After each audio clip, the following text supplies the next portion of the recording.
I'm your host, Anthony Joseph Lanman from the One Track Podcast. This conversation with Leanna Primiani is part of the League of American Orchestras Women Composers Readings and Commissions Program, made possible by the generous support of the Virginia B. Toulmin Foundation. Exactly how it happened. I didn't actually know about it until I think maybe about 4 or 5 years after I participated in the Earshot.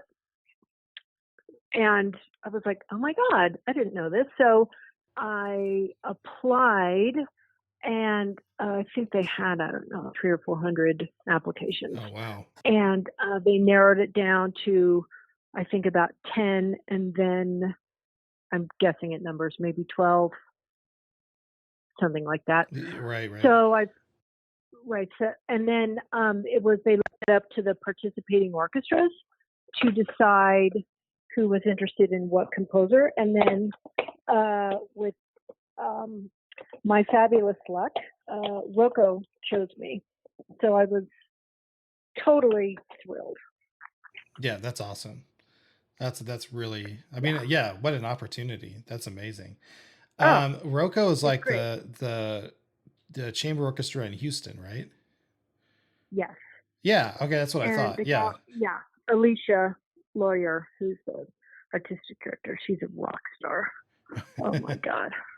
Wow. Nice. Because they commission a lot of new work. They're really great about American composers. So, she's really made, and the ensemble, really orchestra, obviously, depending on what they do, but they've really done a lot for American new music, for sure. I'm sure the performance will be amazing. You probably feel like, I mean, I don't know if you feel like this or not, but you probably feel like maybe you can write just kind of whatever you want and not worry about it. That's so funny. I actually before I was a composer, I came to it late. I was in my 20s. I was a conductor. I was trained as a conductor, and I thought that was going to be my dream. And I started to pivot to composition. I was doing both. And I started to pivot after I got married because I was on the road a lot. And that was right before people cared about female composers or conductors, rather. So it was a hard slog for me. It was just so much more satisfying to compose. I conducted a lot of ballet and opera, and so I had very little time to put orchestras together. I had very little rehearsal time. Maybe I got, I don't know, one rehearsal Right. and then a dress and then the performance, right, for like, Stravinsky. But that's the gig. And opera's, kind of the same thing, because, and both of those, both ballet and opera, it's so, you really have to be on top of it, because how does the singer feel today? Like, did they take a big enough breath? Are they holding things a little longer because they feel great, or vice versa? Same with a dancer. Do they look like they're going to take one more spin? How are they feeling? Do they feel like they want things faster? That kind of thing. So it's not like you can just, beat three and hope for the, and just ignore what's happening on stage. For me, it was never like that, because you're there as support. So when I think about composing, I definitely write what I want to, but I also know how things are going to be put together. And, orchestras of any size don't really have a lot of time or spend a lot of time on new music. I know the orchestra and the instruments well enough to know what's going to sound good and what register. I'm not guessing as to how things are going to sound. So when it gets in front of an orchestra, I'm pretty confident that things are going to be playable, put together. Even though it might sound complicated, I write it in a way that can be easily put together by a conductor, especially when I write for electronics. I just make sure that is rock solid, easy. Nobody has to guess. A lot of orchestras, they just don't use it, or they expect somebody to come with all this gear and then something goes wrong and it doesn't work right. And, Right. there's all of this. Everyone's like nervous about it. And I totally get that. And some spaces are built for it to sound great and other spaces aren't, and they have to rent a lot of equipment. So you have to be careful about how how you write it and what kind of media that you give it to them, and make sure that no matter in what hall and one space or in what space they are, that everything works right and it's easy to put together and it's never a problem. Your career trajectory is interesting in a lot of different ways, but a lot of composers who start out as composers really have to fight, for that experience, that orchestral experience of working with orchestras. And you kind of had it. You're like, I'm going to do this before. I'm going to, you had that already. That's really unusual for a composer, especially now. Exactly. So I think all my everyone thought I was crazy. Why don't you want to conduct? And I was like, well, I do. I just don't want to do as much of it. But, I don't know. For me, it's like, do we really need another Beethoven symphony? Right. Right? There's got to be more to this than, another Traviata, right? There has to be something else. So I love, I love new music. I love working on, seeing what's out there, different things. And for me, when I started writing, I was still conducting. So when I would, I was composing something and then I would go to study a score and it would be like somebody took the curtain and pulled it back. And I was like, oh my God, I get it.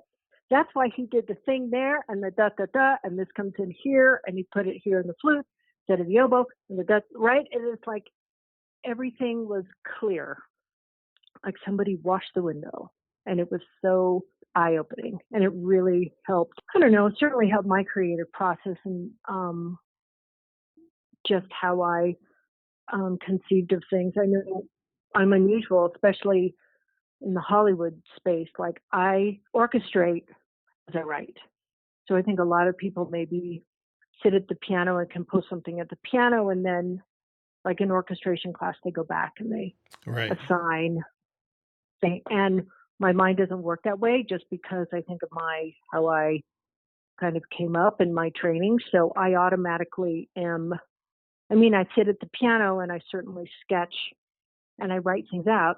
You mentioned your time in Hollywood, and I wanted definitely to ask you about kind of you're a real multifaceted kind of 21st century composer. I I think, am?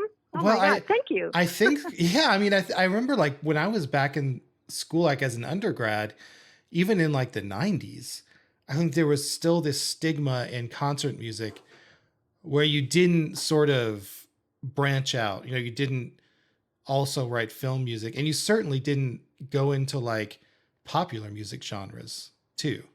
No, You know, how did that's you very true. how did you break that mold, and how do you, I don't know, juggle all those things? Well, for me, I don't know how other people do it.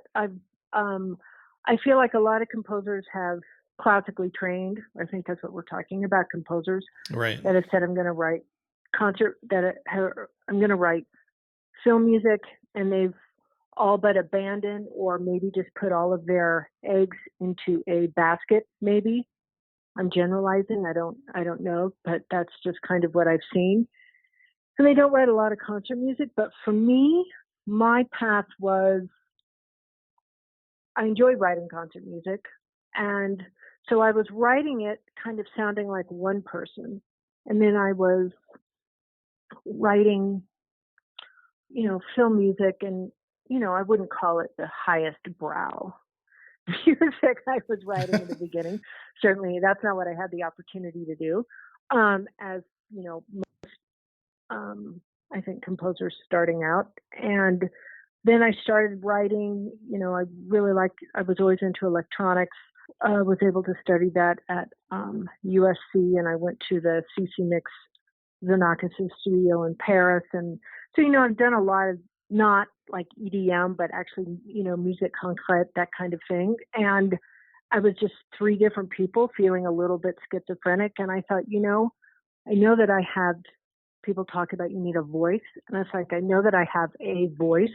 So how can you combine these three things, these three facets of what you create into kind of one person and one voice? So with that, you have to ask yourself, okay, so what kind of music what kind of projects does this kind of music that feel that I love creating, what does that fall into? So, I don't write romantic comedies. I don't write, there are certain things that I don't write a lot of, but my music falls into a certain genre, and I'm okay with that. And when it comes to concert music, my music is not thorny. I'm certainly not Howard Hanson, but it's certainly, I'm not, Boulez either. Right, right. So you just have to find, I don't know, your, my niche, and then how electronics fits into that, because electronics fit into everything. And the same with the electronic piece of that. There's always some orchestral element in that that's then processed in some way. So all these things, as I've gone through probably through the past, I don't know, 5 years, have really kind of come together and solidified, for better, for worse, a voice. And that's kind of how I came to it. But, I think part of the problem is when you talk to composers and people who in film music, and they go to film school to learn how to write film music, it's like you're really taught, and you're not a good composer if you can't do everything. So you really have to be able to write comedy and write drama and write, action and, those big drums, and then turn around and do some, slapstick thing, and you write cartoon music and, name it. And the genre is vast, and you have to be able to write country and rap and, rock and roll and surf music and string Wow. quartet and Yeah. blah, blah, blah. And I do not do that. I have no interest, because there are people who do it a lot better than me. God bless them. I do my thing, and I stay in my lane. So I find that has been very helpful and very freeing. We've already talked about how your experience as a conductor has sort of influenced your orchestration and all that stuff. But you do so much with electronics, and you do this other project called I don't know if I'm pronouncing this right. Anasia. Anasia. And It's Greek for from the ashes. oh, Like a phoenix. Nice. Yeah. And I was wondering how your experience with electronics has influenced how you orchestrate for orchestra, or Oh, has it? well, that's an interesting question. I've always been interested in electronics just because of the sound. Um, it's really like a different instrument, a big instrument, but it is, and you have to treat it as such. So if you're going to, it's like anything else. If you're going to put it with any kind of ensemble, you have to think about register, you have to think about balance, and all those different kinds of things. At least I do. I know for me, when I was conducting, just change the sound of what they're doing, just to create a larger palette. Composers up until I don't know, mid 20th century never even thought about changing that sound, to create something different. So I've always been attracted to that, and that's the way I orchestrate. And I just take that. I always just treat it like another instrument. And when I'm composing only for electronics, it's the same thing. Just creating a sound with what you've got. One of the first things in your bio, you describe yourself as kind of a musical storyteller, like creating narratives. Yes. When you're writing like your own concert music piece or your own electronic piece, obviously you're creating your own narrative. But that's kind of flipped on its head, when you're doing a film, right? Because you have the narrative already laid out for you. Are those two things really different, or how do you handle those? I don't think so. At least it hasn't been for me. Look, if you're lucky enough to write for a picture and you're lucky enough to get, let's say that you've got, I don't know, 30 pieces that, and you actually have, small chamber orchestra, maybe something larger like 50 or 60, right? How you come up with your themes and motives and how they're developed, granted, they are dictated by what's happening on screen, but you also have to have that training to be able to recognize what's happening and how the music can support the narrative. Just like even if you write a symphony, like you have to be able to write the motivic material and the harmonic material to be able to develop it so that you can, so that it can be sustained for, the Right. 20 or 30 minutes that you've got it going. So it's pretty much, in my opinion, um, again, maybe that's my training, but I treat it the exact same way. And if I come up with an idea away from the picture and just reading the script, can be very similar to just sitting down and finding motivic material that I want to develop for an orchestral work. For me, it's the same process. As far as your, getting back to your concert music career, I don't know. I mean, what does winning this Toulmin commission, I don't know, how does it feel, and what do you think it means to you in your career? Well, look, I can only guess. All I know is that um, I I don't know about other composers or you, but it's a very lonely business. And when people play your music 9 times out of 10, like you don't hear about it really. Like they'll buy the sheet music or, whatever. And, or they'll say, oh yeah, I'm going to program that piece. And then you never hear about it. You don't hear a record, like you don't hear anything. So Sure. you're hopeful that maybe someone likes it because they keep buying it. So maybe they like it, you know, maybe they'll put it up on YouTube if you find it, if you're lucky. Um, so it's very lonely. So when I did win this, I was shocked that somebody, listened to the music. It made it that far, and somebody wanted to work with me, play, have me write something specifically for them. We came up with Alicia, who's amazing. We came up with an incredible story that we, want to tell because we both felt like it's just not enough to write a piece anymore of just like concert music, right? There has to be, at least I feel that way. I believe that she does, at least in this instance, that it just has to be more now for some.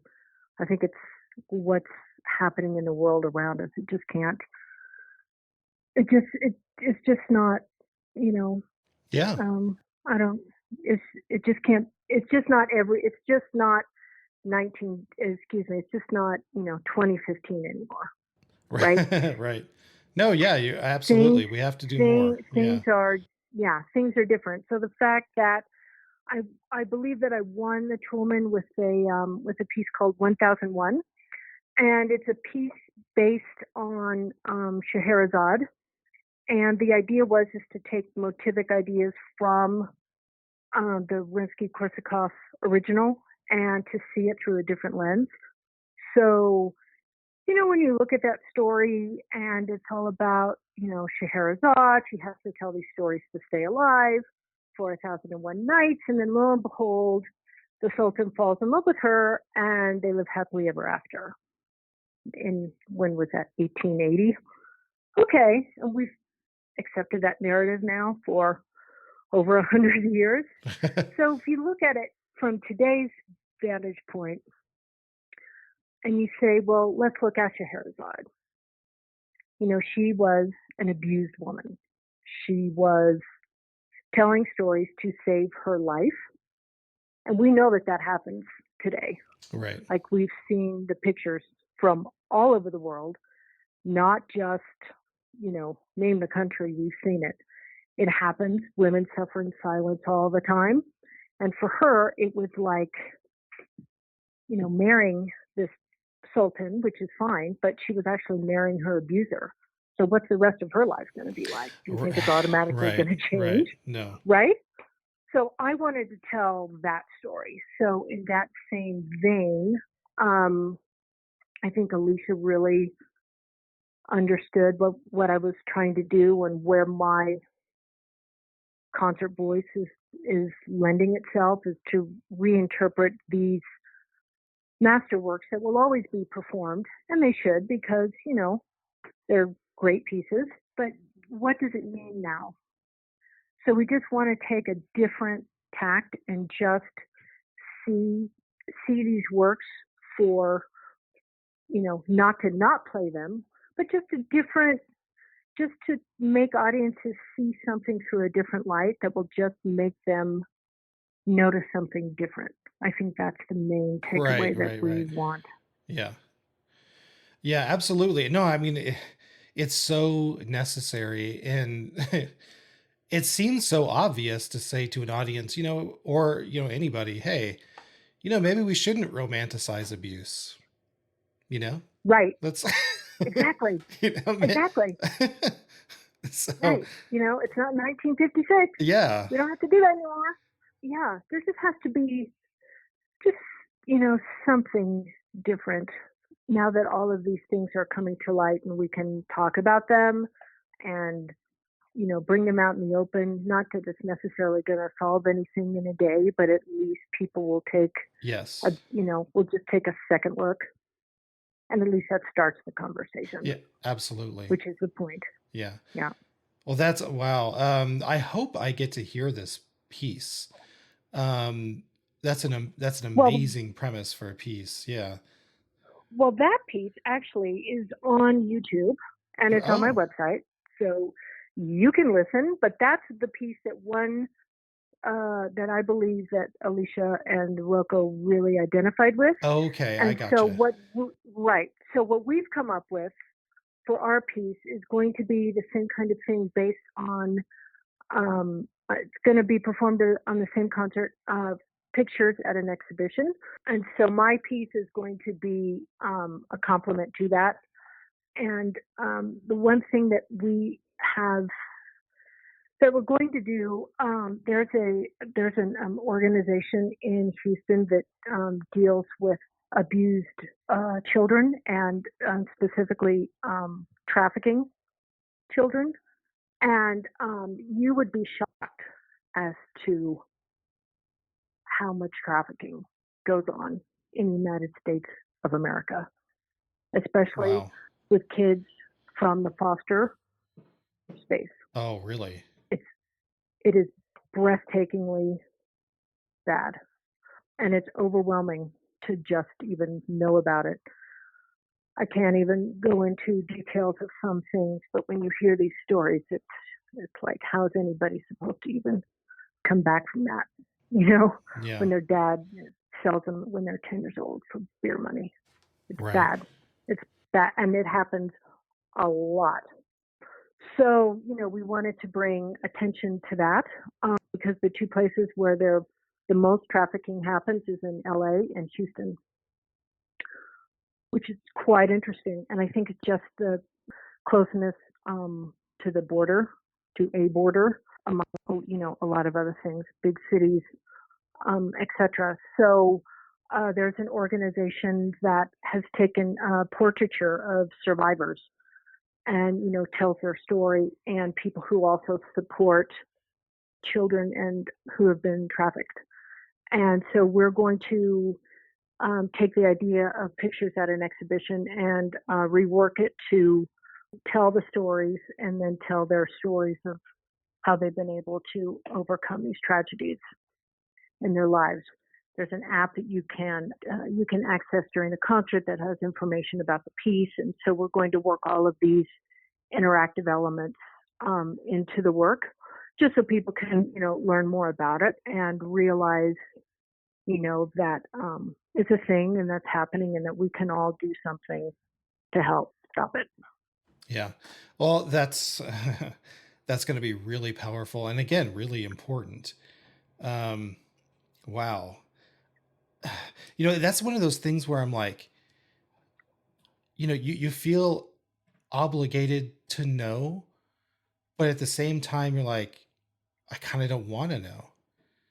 Of course, who wants to know that? I'm Yeah. going to be the first one to say it. I don't, right? And I think that,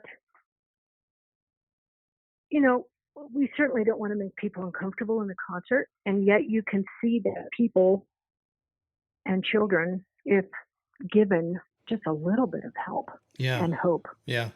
can overcome it. And it doesn't necessarily take a lot, but obviously people can, just to be able to understand what's happening. I think for me that was the biggest step, because until I joined this charity, I didn't know. And the problem is it's not happening in Beverly Hills, right? It's not happening on Park Avenue.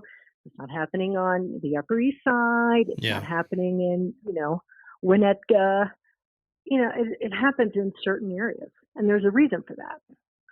Then the whole thing of equity and fairness comes in. Well, that's one of the reasons. If people out there listening to this would want to know more about you, where could they go to do that? I think the best place to go is my website, and that's leannaprimiani.com. And there you can find my electronic music, my concert music, and excerpts of my film music, and then also on my YouTube channel, which you can access obviously there, in my socials from my website. So that's the best place to go. And send me an email. Let me know what you think. I'd love to hear from people. I'm sitting in my hole all alone in COVID, wanting to talk to another human being. Awesome. Well, Leanna, thank you for doing this. It was a real pleasure to talk to you, and really best of luck with your piece. Well, thank you. I love what you do, and I'm just thrilled for the opportunity. And anytime we can do this again, I would love it. So thank you so much. If you would like to learn more about the League of American Orchestras, their commissioning programs, or the composers, head over to americanorchestras.org.